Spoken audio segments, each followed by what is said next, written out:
مولانا محمد وعلى الحمدللہ رب العالمین والصلاة والسلام علی سید الانبیاء والمرسلین اللہم صلی علی سیدنا و مولانا محمد وعلی آلہ وصحبہ وبارک وسلم وصلی علیہ. دنیا کے تمام دیکھنے والوں کو، تمام چاہنے والوں کو، تمام پیار کرنے والوں کو، اور جہاں جہاں تک اس وقت میری آواز کو سنا اور مجھے دیکھا جا رہا ہے، جنید اقبال کی جانب سے انتہائی محبت کے ساتھ السلام علیکم. ایک بار پھر ناظرین، آپ کو پر نور صبح نور کے ساتھ میں دل کی گہرائیوں سے خوش آمدید کہتا ہوں. اور آئیے چلتے ہیں حضرت ابو انیس محمد برکت علی علیہ رحمہ کی تالیف اسماء النبی کریم صلی اللہ علیہ وآلہ وسلم سے رسول اللہ صلی اللہ علیہ وآلہ وسلم کا ایک اسم مبارک پڑھنے اور سننے کی سعادت حاصل کرتے ہیں. سیدنا الجواد صلی اللہ علیہ وآلہ وسلم، ہمارے سردار، سب سے زیادہ سخاوت فرمانے والے. درود و سلام بھیجے اللہ آپ صلی اللہ علیہ وآلہ وسلم پر، آپ صلی اللہ علیہ وآلہ وسلم کے آل پاک پر، اور صحابہ کرام رضوان اللہ تعالیٰ علیہم اجمعین پر.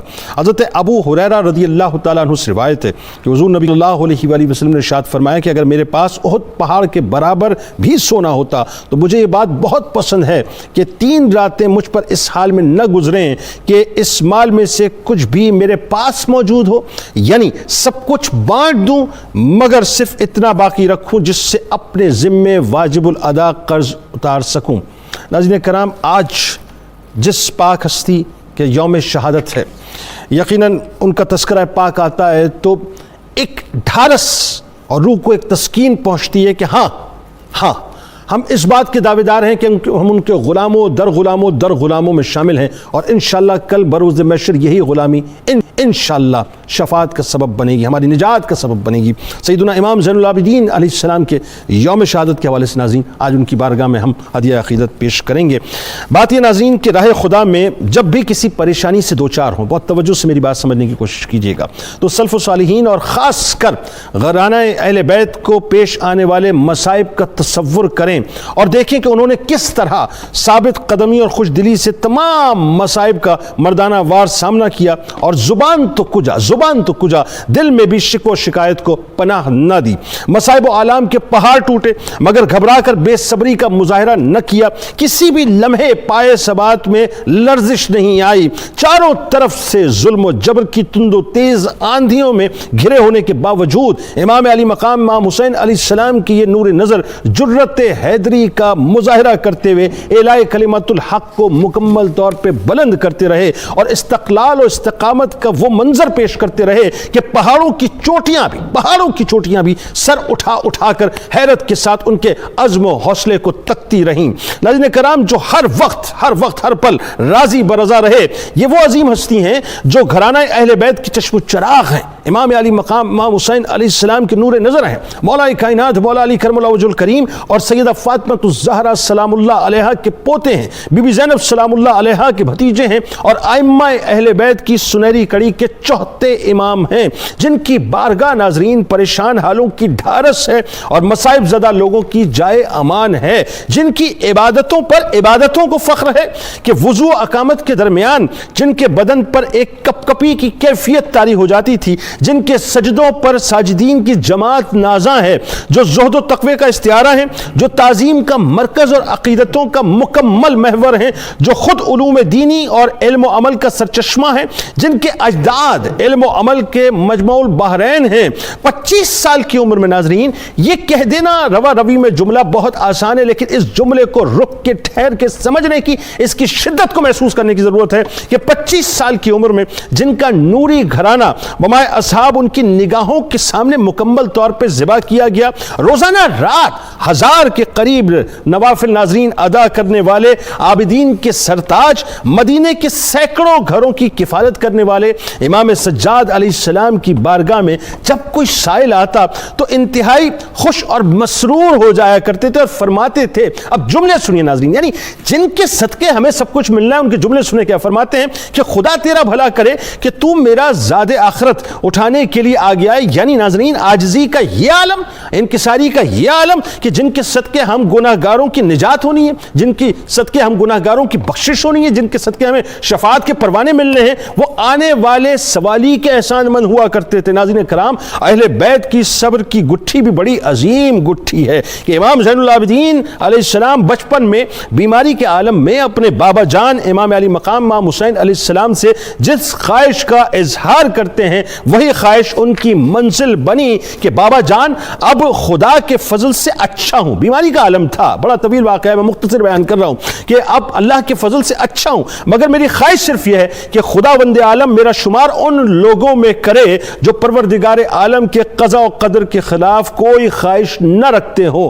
یہ وہ مقدس شخصیت ہیں کہ جن کے نقوش قدم کو وادی بطحا پہچانتی ہے۔ اب یہ جو جملے ہیں ناظرین، یہ جملے فرزدق کے ہیں جو عرب کا بڑا مشہور شاعر تھا، وہ کہتا ہے یہ وہ مقدس شخصیتیں جن کے نقوش قدم کو وادی بطحا پہچانتی ہے اور بیت اللہ اور حل و حرم سب ان کو پہچانتے اور جانتے ہیں۔ یہ تو اس ذات گرامی کے لخت جگر ہیں جو اللہ کے تمام بندوں میں سب سے بہتر ہیں، پرہیزگار، تقوی والے، پاکیزہ، صاف ستھرے اور قوم قریش کے سردار ہیں۔ جب ان کو قبیلہ قریش کے لوگ دیکھتے ہیں تو ان کو دیکھ کر کہنے والا یہی کہتا ہے کہ ان کی بزرگیوں جواں مردی پر بزرگی اور جواں مردی ختم ہے۔ آج ناظرین بس ان کی بارگاہ میں ہم ہدیہ تہنیت، ہدیہ عقیدت پیش کریں گے۔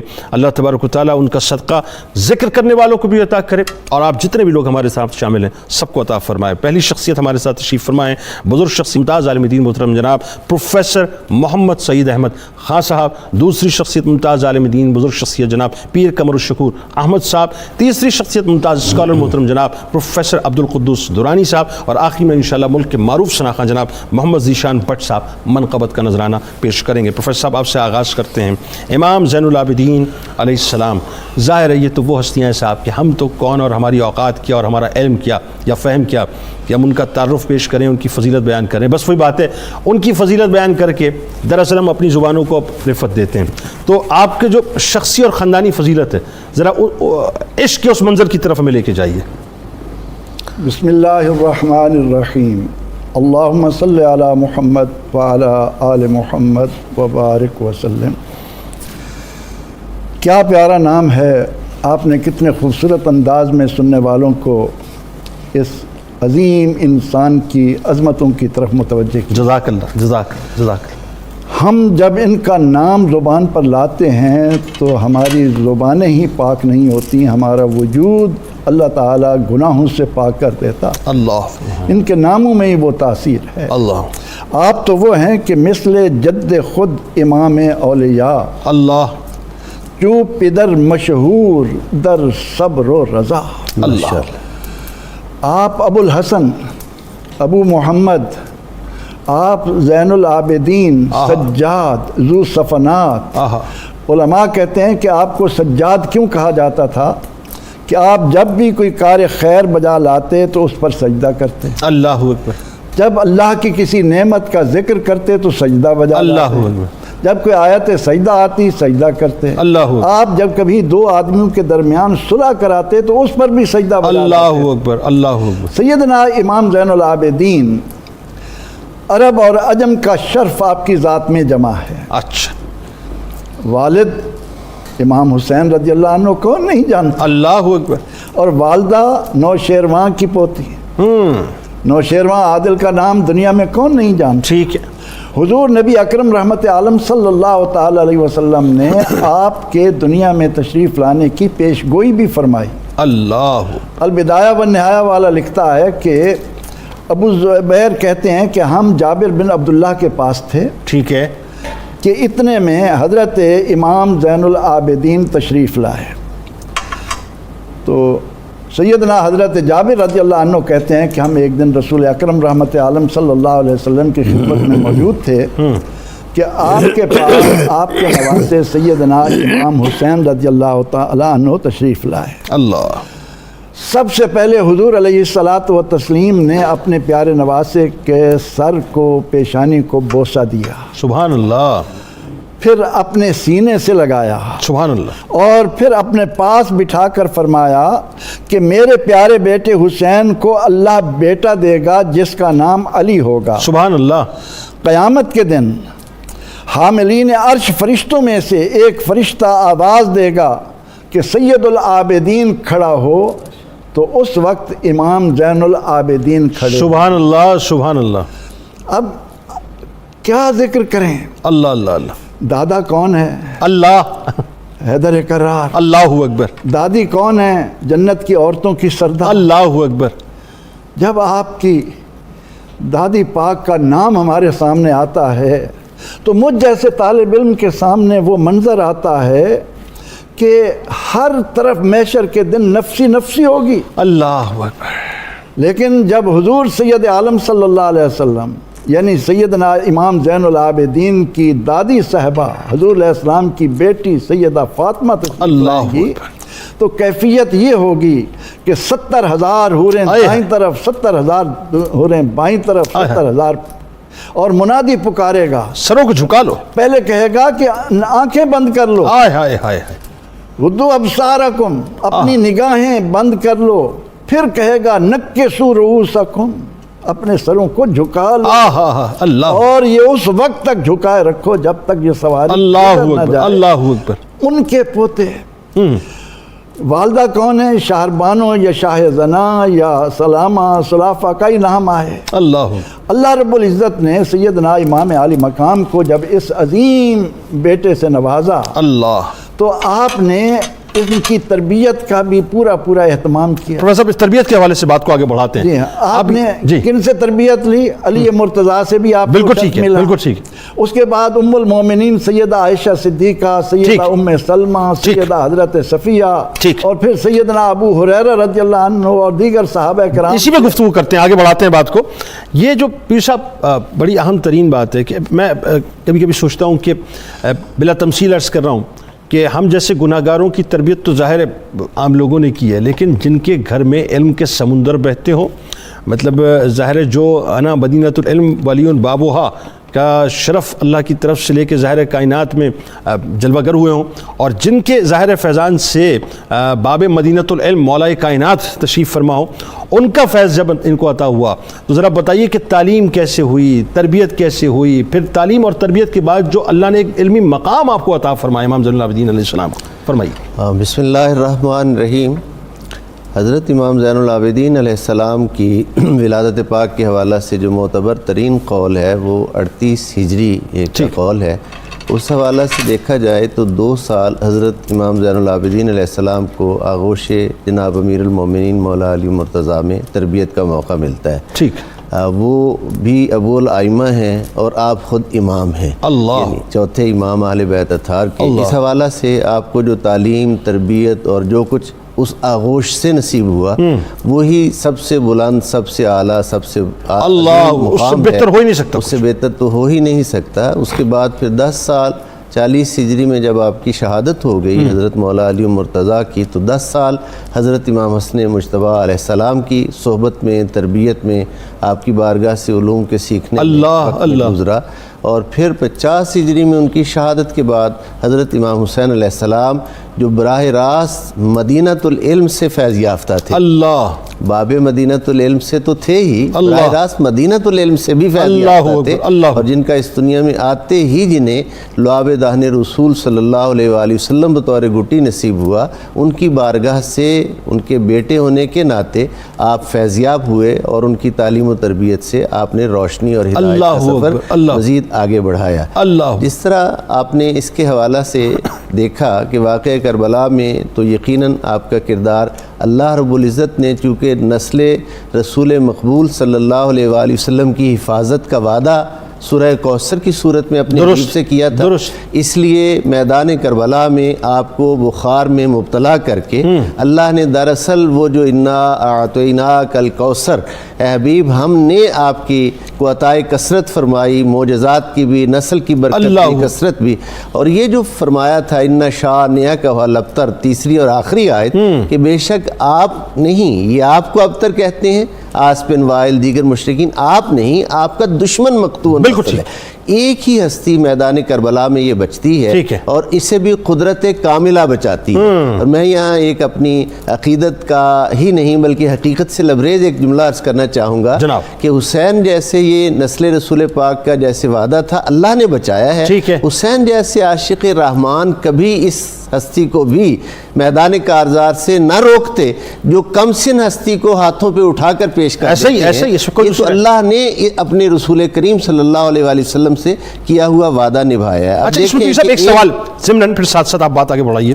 ضمناً بات یہ کہ مجھے ایسا محسوس ہوتا ہے، اور ظاہر یہ تو بالکل ایک جیسے آپ نے فرمایا کہ حقیقت سے لبریز، تو حقیقت سے لبریز بات نظر آتی ہے کہ ایک طرف تو آپ نسل پاک کے کسٹوڈین بنے، دوسرا علوم نبوی صلی اللہ علیہ وسلم کی کسٹوڈین بنے، اور تیسرا یہ فیضان نبوی صلی اللہ علیہ وسلم کی کسٹوڈین بنے، یعنی جو کچھ بھی جاری ہوا سب آپ ہی کے توسط سے جاری ہوا۔ اب میں یہاں اس کو آپ کے سوال کے حوالہ سے بہت ہی اہم اور ریلیونٹ سوال ہے جو آپ نے کیا ہے، وہ یہ کہ حضرت امام زین العابدین علیہ السلام کے بارے میں جو مشہور ہے عوام میں جو تاثر ہے وہ یہ ہے کہ آپ سانحہ کربلا کی ہولناکیوں پہ غمگین رہے پوری زندگی، اور اس میں کوئی شک نہیں رہے، غمگین بھی رہے، خون کے آنسو بھی روئے، یہ حقیقت ہے، لیکن آپ اپنے فرض منصبی سے غافل نہیں۔ اللہ اکبر! یعنی آپ اپنے جو وہ علم کی تشریحات، تفسیر قرآن حکیم، خصوصاً احادیث کے حوالہ سے ہمارے اہل سنت کے جو امام حدیث کے حضرت امام زہری علیہ رحمہ، جنہوں نے سب سے پہلے حضرت عمر بن عبدالعزیز کے حکم پر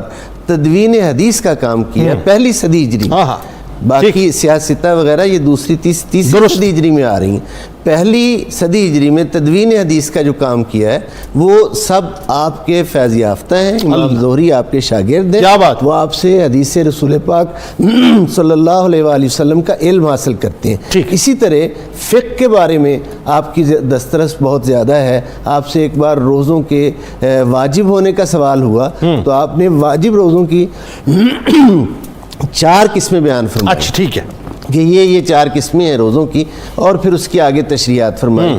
اس طریقے سے علم کا کے قاسم بھی آپ ہیں، فیضان نبوت کے قاسم بھی آپ ہیں، اور جو سائل آپ کی بارگاہ میں جس قسم کا سوال لے کے آتا ہے آپ اس سائل کا سوال جو ہے اسے آسان طریقہ سے قرآن و سنت کی روشنی میں اس کا جواب عطا کرتے ہیں۔ درست بات آگے بڑھا ایک جملے میں اگر آپ کی علم کی ایک جھلک دیکھنی ہو تو آپ کی آغوش میں پرورش پانے والے حضرت امام محمد باقر علیہ السلام کے کام کو دیکھ لیا جائے، جن سے ساری یہ بات مترشح ہوتی ہے کہ آپ کے علوم کی شان کیا تھی۔ واہ سبحان اللہ، بالکل ٹھیک ہے، بات آگے بڑھاتے ہیں۔ پروفیسر صاحب، امام زین العابدین علیہ السلام کا زہد و تقویٰ، میں جب بھی پڑھتا ہوں امام زین العابدین علیہ السلام کو تو میں حیرت زدہ ہو جاتا ہوں کہ وہ جو کیفیت دادا جان کی تھی، یعنی اندازہ کیجئے وضو کرتے وقت چہرے کا زرد ہو جانا، تمہیں کیا معلوم کس بوجھ کو اٹھانے والا ہوں، وہاں پوتا جو ہے وہ یہ کہتے ہوئے نظر آتے ہیں کہ تمہیں کیا معلوم میں کس کے سامنے پیش ہونے جا رہا ہوں، یعنی کیا تقوی کا معیار، کیا زہد کا معیار بتائیے۔ بسم اللہ الرحمن الرحیم۔ جناب صاحب بہت شکریہ کہ اس عظیم ہستی کے اس عظیم ذکر میں ہمیں شامل ہونے کا موقع دیا، اور میں بات کا آغاز انہی اشعار سے کروں گا جن میں سے چند آپ نے پڑھے اپنے تعارفی کلمات کے اندر۔ اللہ فرزدق کے وہ اشعار، جب حشام بن عبد الملک جو اموی دور کے حکمران کا بیٹا تھا اور کمنگ رولر تھا، ولی عہد تھا، وہ اپنے شامی دوستوں کے ساتھ حرم کعبہ کے طواف اور عمرے کے لیے آیا، ایسے تو صحن کعبہ کے اندر جو ازدحام تھا اس نے حجر اسود کو بوسہ دینے کے لیے کوشش کی جانے کی، مگر اس کا تمام تر جو شان و شوکت تھی اور حکمرانی کی جو تذوق و اہتمام تھا وہ بے معنی ہو گیا، اور کسی نے اس کو راہ نہیں دی۔ اللہ تھوڑی دور جا کر کرسی رکھ کے بیٹھ گیا اپنے دوستوں کے ساتھ، تو تھوڑی ہی دیر کے بعد ایک اور ہستی تشریف لائی صحن حرم کے اندر۔ اللہ جب لوگوں کی نگاہ ان پر پڑی تو لوگ دو رویا ہو گئے، لائن بن گئی، اور آپ کے لیے رستہ چھوڑا گیا کہ جا کے آپ حجر اسود کو جا کے بوسہ دے سکیں۔ اللہ اکبر۔ یہاں ایک جملہ پتہ نہیں کیوں مجھے محبت والا نظر آتا ہے کہ ادا کر دینا چاہیے۔ یقیناً لوگوں نے دیکھا اور صف بنا دی دو، لیکن میرا تو پتہ نہیں دل یہ کہتا ہے کہ جس حجر اسود نے شام کو قریب نہیں آنے دیا، اس حجر اسود نے اب یہ چاہا کہ بس مجھے لمس امام زین العابدین علیہ السلام نصیب ہو۔ وہی ذکر آ رہا ہے آگے۔ اور جب حشام سے اس کے دوستوں نے پوچھا کہ یہ کون ہے، بھی تمہارے لیے تو رستہ نہیں بنا تھا، تمہیں تو کوئی آگے جانے کے لیے راہ نہیں ملی، یہ کون ہے کہ اللہ کے گھر کے اندر طواف کرتے ہوئے جن کے لیے راہ بن رہی ہے، رستے کھل رہے ہیں۔ اللہ تو اس نے نادانی اور اپنے بغض کی وجہ سے کہا میں نہیں جانتا کون ہے. تو ساتھ فرزدق شاعر کھڑا تھا, وہ بول پڑا, اس سے برداشت نہ ہوا اس کی غیرت نے. میں ان اشعار کا ذکر نہیں کروں گا جو آپ نے کیے, چند اور کا ذکر کروں گا. اس نے کہا ظالم تو نہیں جانتا ان کو تو سارا زمانہ جانتا ہے. یہ وہ ہیں کہ ان کی آمد کی خوشبو کو محسوس کر کے حجر اسود ان کو بوسہ دینا چاہتا ہے. اللہ اکبر, وہی بات ہے, سبحان اللہ. اور یہ وہ ہیں جو حیا, یہ وہ پیکر حیا ہیں کہ اپنی نگاہیں شرم و حیا سے جھکا کے رکھتے ہیں, اور لوگوں کی نگاہیں ان کے وقار میں جھکی رہتی ہیں. کیا زہد و تقوی, سبحان اللہ. تب ہوتی ہے جب یہ حالت مسکراہٹ کے اندر ہوتا ہے. اللہ اکبر. اور پھر انہوں نے کہا تو نہیں جانتا جاہل, یہ کون ہے؟ یہ ابن فاطمہ ہیں, سیدہ کائنات کے لخت جگر ہیں. اللہ. اور یہ ان کے نانا وہ ہیں جن پہ نبوت ختم کر دی گئی. اللہ. تو ان کو نہیں پہچانتا؟ یہ اس گروہ کے فرد عظیم ہیں جن کی محبت دین ہے, جن سے بغض کرنا کفر ہے, اور جن کے دامن میں آ جانا دنیا اور آخرت کی پناہ کے اندر. اللہ اکبر, اللہ اکبر. اور بات کو یہاں اس ذکر کو ختم کروں گا. کہا کہ تو ان کو نہیں جانتا, یہ وہ ہیں کہ خدا کے ذکر کے بعد ہر کلام کے اول و آخر میں ان کا ذکر ہوتا ہے. درود بر محمد و آل محمد کی صورت. اللہ اکبر, اللہ اکبر. جناب صاحب, جہاں تک آپ نے زہد و تقوی کے حوالے سے فرمایا ہے, یاد رکھیے کہ عبادتیں, تقوی, زہد, احسانات, خیر کی ہر شے, یہ وہ وجود ہیں کہ جن کی ذات جامع ہے, جامع الخیرات ہے. ایسا ہی, ہر طرح کی خیر ان کے وجود سے پھوٹتی ہوئی ملتی ہے. ایسا ہی, ایسا ہی. یہ لوگ دنیا میں رہے, دنیا کا مال بھی ان کے پاس رہا, مگر یہ سارا مال و دولت, سارا کچھ ان کے دل میں نہیں تھا. یہ مخلوق خدا کی خدمت کے لیے یہ دنیا میں رہے, دنیا ان میں نہ رہی, دنیا ان کے اندر نہیں رہی. اور کئی موقع ایسے آئے جب آپ نے اپنا سارا کا سارا مال راہ خدا کے اندر لوٹا دیا. اللہ اکبر. اور ان لوگوں پر بھی خرچ کیا, وہ لوگ چونکہ آپ میدان کربلا سے ہو کر آئے تھے, یہ سارا منظر آپ دیکھ کر آئے تھے, مگر اس سارے حالات کے اندر وہ لوگ جو کل کے دشمنی اور تیر پھینکنے والے لوگ تھے, جب آپ کے سامنے وہ بھی آئے تو آپ کے تقوی اور زہد کا عالم یہ تھا کہ آپ نے انہیں ان کا کردار یاد نہیں دلایا, بلکہ ان کے ساتھ احسان کا رویہ رکھا. اور پوچھنے والوں نے جب پوچھا کہ حضرت کیا معاملہ ہے, یہ تو قاتلوں میں سے تھا, کہا یہ اس کا کردار تھا, یہ ہمارا کردار ہے. مطلب پوچھنے والے نے یہ بھی پوچھا کہ آپ نے مجھے پہچانے, فرمایا پہچان تو لیا, بات یہ وہ تمہارا کردار تھا, یہ ہمارا کردار. میدان کربلا سے. اللہ اکبر, اللہ اکبر. ناظرین ہمارے ساتھ رہیں, ایک مختصر سا وقفہ تو کیا ہے, بس ایک تعلق ہے درود پاک کے ذریعے سے, ایک پل ہے درود پاک کے ذریعے سے جو سرکار علیہ السلام کے قدمین شریفین تک ہم قائم کرتے ہیں. آئیے مل کے تمام درود پاک کا نذرانہ سرکار علیہ السلام کی بارگاہ میں انتہائی ادب کے ساتھ پیش کرتے ہیں. اور جب لوٹیں گے تو امام زین العابدین علیہ السلام کی سخاوت کے حوالے سے بات کریں گے. ناظرین, عقل سے ماورا باتیں لگتی ہیں, لیکن ایسا ہے کیونکہ ظاہر ہے وہ تو سخیوں کا گھرانہ ہے اور سخاوت ان کے در کی ہے. درود پاک کا نذرانہ. اللهم صل على سيدنا ومولانا محمد وعلى سيدنا علي وسيدتنا فاطمة وسيدتنا زينب وسيدنا حسن وسيدنا حسين وعلى آله وصحبه وبارك وسلم.